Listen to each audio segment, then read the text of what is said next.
नमस्कार, बहुत स्वागत है आपका अपना बिहार के इस बुलेटिन में। आपके साथ मैं हूं सोनाली सिंह और इस वक्त की सबसे बड़ी खबर आपको बताते चले। बिहार को विशेष राज्य के दर्जे को लेकर आ रही है। बिहार को विशेष राज्य के दर्जा देने पर सीएम नीतीश कुमार ने बड़ा ऐलान किया है। उन्होंने कहा है कि 2024 में अगर वो केंद्र की सत्ता में आते हैं तो बिहार को विशेष राज्य का दर्जा दिया जाएगा। उन्होंने ये भी कहा कि वो विशेष राज्य के दर्जे की मांग हमेशा से करते रहे हैं और अगर उन्हें सरकार बनाने का मौका मिलेगा तो निश्चित रूप से बिहार के अलावा और भी पिछड़े राज्यों को विशेष राज्य का दर्जा दिया जाएगा।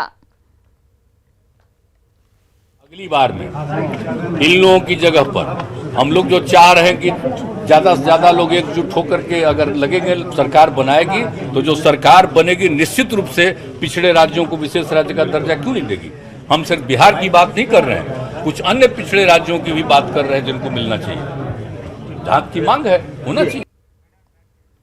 और वही देखिए, 2024 में केंद्र की सत्ता में आने पर बिहार को विशेष राज्य के दर्जा देने के सीएम नीतीश कुमार के बयान पर बिहार सरकार के पूर्व मंत्री शहनवाज हुसैन ने तंज कसा है। साथ ही ये भी कहा गया है कि साल 2014 में भी पीएम मोदी के नेतृत्व में ही सरकार बनेगी। सरकार तो उनकी नहीं बनेगी, सरकार तो नरेंद्र मोदी जी की है और 2024 में भी नरेंद्र मोदी जी ही सरकार में आएंगे, इसमें कोई शक की गुंजाइश नहीं है। आप काम कीजिए ना, आपको कौन रोक रहा है। ये एक बहाना होता है कि विशेष राज्य, आप विशेष मेहनत कीजिए बिहार पे। बहुत उड़ीसा, आसाम, ये राज्य जो हमसे पीछे थे वो हमसे आगे हो गए, तो काम करना पड़ेगा।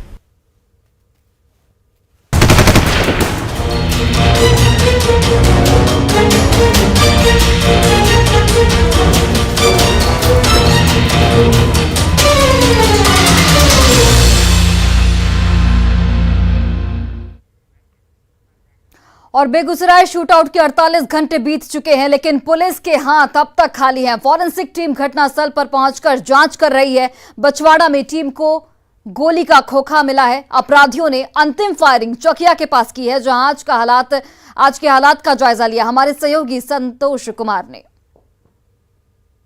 अभी हम खड़े हैं जहां सबसे अंतिम अपराधियों ने घटना को अंजाम दिया था। यहां से हम दिखाने की कोशिश कर रहे हैं। ये थर्मल गेट इसका नाम है, थर्मल बस स्टैंड। यहाँ जो है विभागीय लोग ही अधिक रहते हैं, कोई खास आबादी, ग्रामीण आबादी यहाँ नहीं है। इससे पहले जो है, इससे महज 250-300 मीटर दूरी पहले मल्हीपुर चौक पर एक मस्जिद के समक्ष जो है अपराधियों के द्वारा एक व्यक्ति को गोली मारी गई थी। तत्पश्चात यहाँ थर्मल जो है ये बस स्टैंड, यहाँ पर आकर 2 लोगों को गोली मारी गई है और फिर अपराधी इसी रास्ते से, जैसा कि पुलिस का अनुमान है, आगे बढ़े हैं और फिर किधर गई है ये सीसीटीवी में अभी तक क्लियर रूप से नहीं आया है। इस बीच सियासी गलियारों में कई बयानबाजी भी आ रही है। कोई कह रहे हैं जातिगत संरचना के आधार पर जातिगत टारगेट किया गया है और लोगों को गोली मारी गई है। कोई इसका प्रोटेस्ट कर रहे हैं। यहाँ भी कुछ स्थानीय लोग हैं। हालांकि यहाँ आबादी जो है, हम पहले भी बता चुके हैं, यहाँ चूँकि विभागीय ये थर्मल गेट है तो विभागीय लोग ही यहाँ रहते हैं। कोई ग्रामीण आबादी यहाँ खास है नहीं, यहाँ के स्थानीय लोग हैं। मेरा अपना सोच है, ये सोची समझी साजिश के तहत सरकार और प्रशासन को बदनाम करने के लिए ऐसा करवाया गया। लोगों के द्वारा दोनों ही पक्ष से बयान दिए जा रहे हैं और लोग इस घटना की भर्त्सना जरूर कर रहे हैं। संतोष कुमार, न्यूज़ 18 बेगूसराय। और वहीं देखिए, मुख्यमंत्री नीतीश कुमार ने बेगूसराय के मामले पर कहा कि पुलिस अपना काम कर रही है और वे लगातार पूरे मामले पर अपडेट भी ले रहे हैं।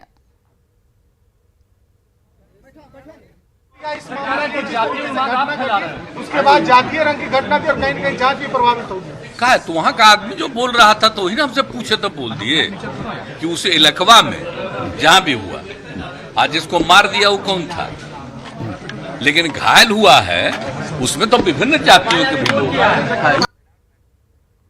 और वही देखिए, अपराध की घटनाओं को लेकर सीएम ने विपक्ष पर बड़ा हमला बोला है। उन्होंने विपक्ष पर सरकार को बदनाम करने का आरोप लगाया है। उन्होंने ये भी कहा है कि अपराध पहले भी होते थे लेकिन पिछले 1 महीने की घटना को बढ़ा चढ़ाकर पेश किया जा रहा है।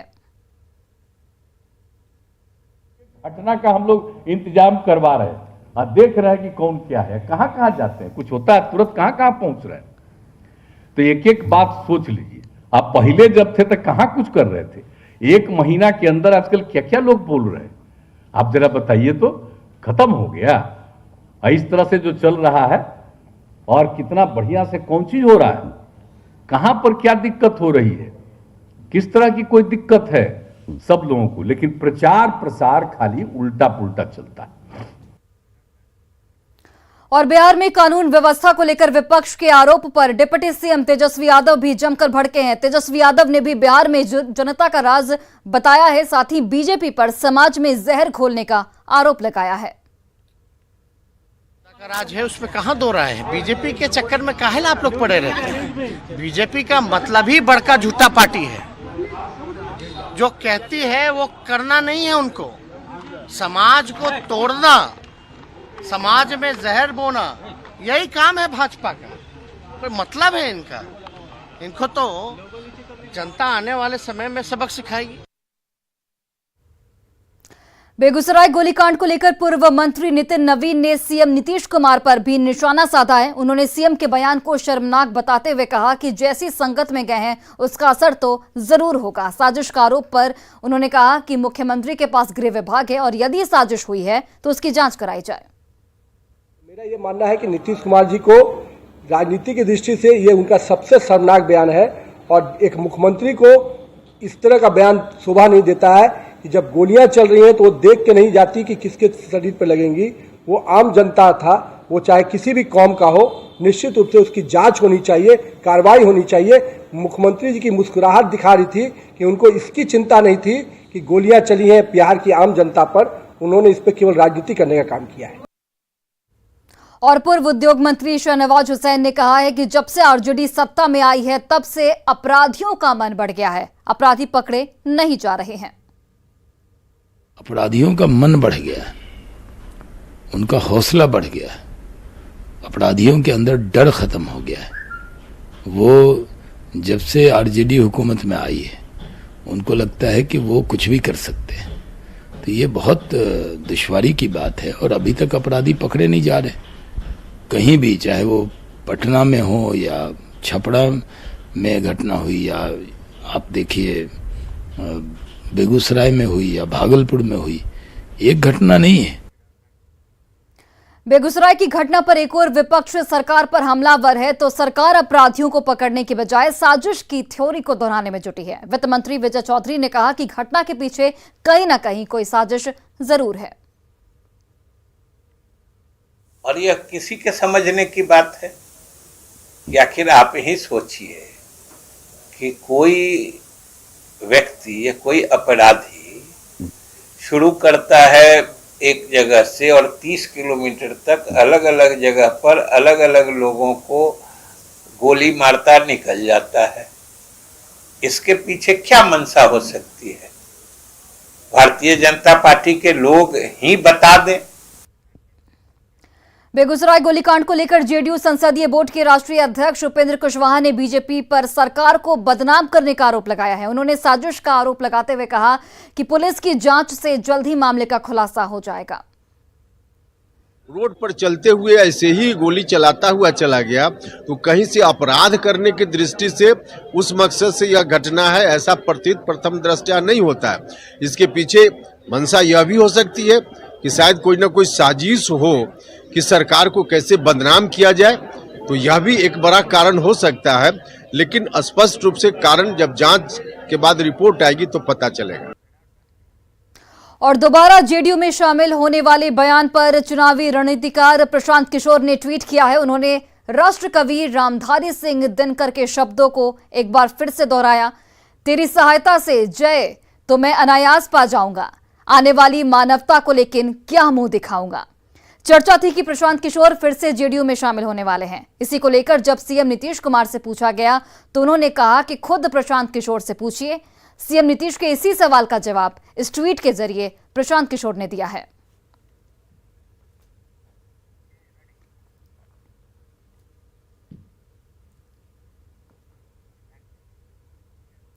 और बड़ी खबर आपको मुजफ्फरपुर से बताते चले, जहां पर किडनी कांड पीड़ित को रेफर किया गया है। महिला को पटना रेफर किया गया है, आईजीआईएमएस में रेफर किया गया है। महिला को एसकेएमसीएच में महिला का इलाज जारी था, लेकिन स्थिति को गंभीरता से देखते हुए किडनी कांड पीड़ित को इस वक्त पटना रेफर किया गया है। पटना के IGIMS में अब महिला का इलाज चलेगा।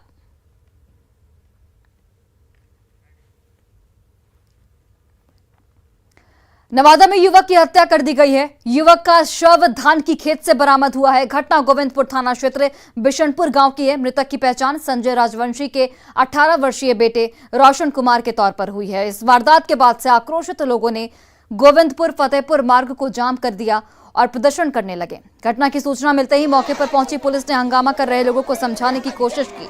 हत्या के कारणों का हालांकि खुलासा अभी तक नहीं हो पाया है। पुलिस मामले की छानबीन में जुटी है। वारदात के बाद से पीड़ित परिजनों में शोक का माहौल है और इलाके में सनसनी फैल गई है। कल सुबह में निकला है और बाद में हम रोड रात में खोजे तब का पता नहीं चला। तो सुबह में कैसे पता चला? सुबह दोसर तेसर बोला है और धान में गिरा हुआ था। तो आपको क्या लग रहा है कैसे मतलब इसका हत्या हुआ है? तो कैसे हम बता सके कि कैसे कौन मारा कौन नहीं मारा है, तो कैसे हम बता सके। और बाढ़ में छात्र की गला दबाकर हत्या कर दी गई है। घटना मरांची थाना के राजेश नगर की है। घटना के बाद से परिजनों में कोहराम मच गया है और पूरे इलाके में सनसनी का माहौल है। मृतक की पहचान कन्हैया कुमार के तौर पर हुई है। पुलिस मौके पर पहुंचकर मामले की छानबीन में इस वक्त जुट गई है। था तो किसी ने कोई जाके देखा कि वो सोया हुआ पड़ा हुआ था, जीव निकला हुआ था। उसने हल्ला किया तो हम लोग ही पहुंचे, देखे तो मतलब गला में गमछी लपेटा हुआ था और गमछी हटाए तो देखे उसमें दाग था गला में। हमको लगा कि किसी ने फांसी लगा के मार दिया। फिर बाद में कुछ बातें पता चला कि कोई लड़का बोला कि वो लगभग 10:30 बजे रोड पर से गाँव को वहाँ पर सोने के लिए गया था। उसके बाद सुबह में ये सब घटना। और इधर निगरानी की टीम ने बड़ी कार्रवाई करते हुए मोकामा में ग्रामीण आवास सहायक के पद पर काम कर रहे राजेश कुमार को 15,000 घूस लेते गिरफ्तार किया है। राजेश कुमार ने काम कराने के एवज में 15,000 रुपए रिश्वत की मांग की थी। शिकायत के बाद निगरानी की टीम ने घुसखोर ग्रामीण आवास सहायक को घूस लेते रंगे हाथ धर दबोचा है।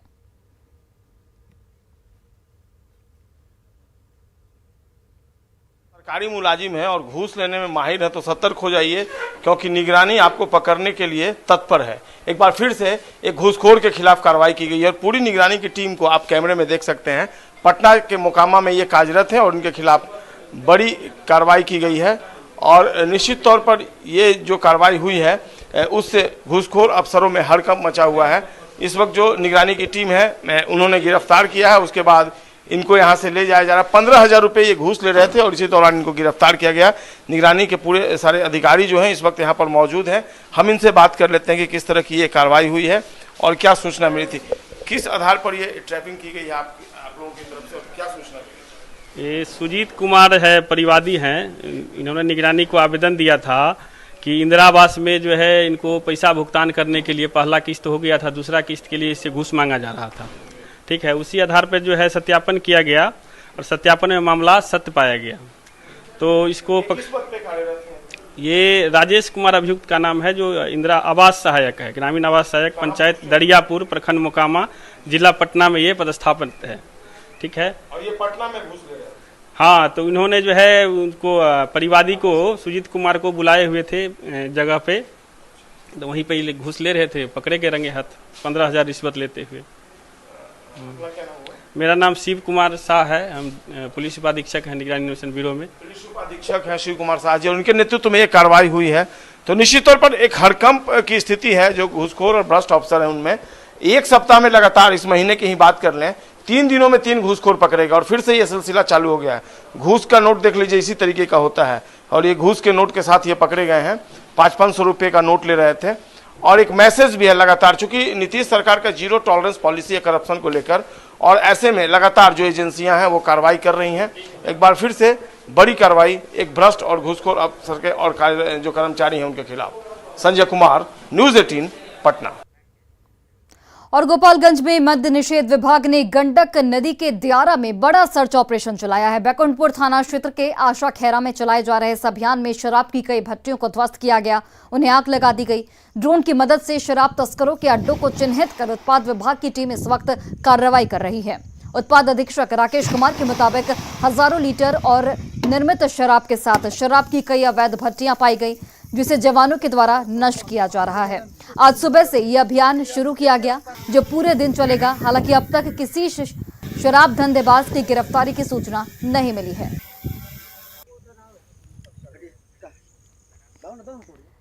सीतामढ़ी के मेजरगंज प्रखंड के रसूलपुर गांव में बागमती नदी तबाही मचा रही है। तबाही इतनी कि गांव के अस्तित्व पर ही खतरा मंडराने लगा है। नदी के कटाव की वजह से अब तक आधा गांव पानी में समा चुका है। बड़ी संख्या में लोग गांव छोड़ने को इस वक्त मजबूर हैं। जल संसाधन विभाग और जिला प्रशासन की लापरवाही की वजह से बागमती नदी से हो रहे कटाव को रोका नहीं जा सका। बागमती नदी के इस विनाश लीला से खुशहाल दिखने वाला ये गांव अब वीरान दिखने लगा है। ग्रामीणों का दोनों तरफ से जीने का सहारा उनसे छिन गया है। सिर छुपाने के लिए आशियाना नहीं है और वहीं पेट भरने का साधन भी अब छिन गया है। 24 परिवार का घर था, वहाँ पर चला गया, सारा बीच धार में चला गया हुआ है। यहाँ पर जो है साहब देखिए, यहाँ पर इतना नज़दीक आ गया हुआ काम, यहाँ जो है से काम हो रहा है। आधा बालू धरवाना था, पूरा माटी खनवा के रखवा रहे हैं। जमीन माने लगभग हमारा गांव के 200 जमीन ढह गया, 200 बीघा जमीन ढह गया। यहाँ भी घर पर चलाया नदी, इसका लिए कोई सोचना नहीं है। सरकार कुछ नहीं सोच रहा है, क्या करें। इधर देख रहे हैं कि लगभग 25-30 घर तो चला गया अंदर में, और लगभग अब ये टोला जो है कि 100-200 घर के करीब में है कि ये भी जाने वाला है, क्या समझे। और फिलहाल इस बुलेटिन में बस इतना ही। आप देखते रहिए न्यूज़ 18 बिहार झारखंड।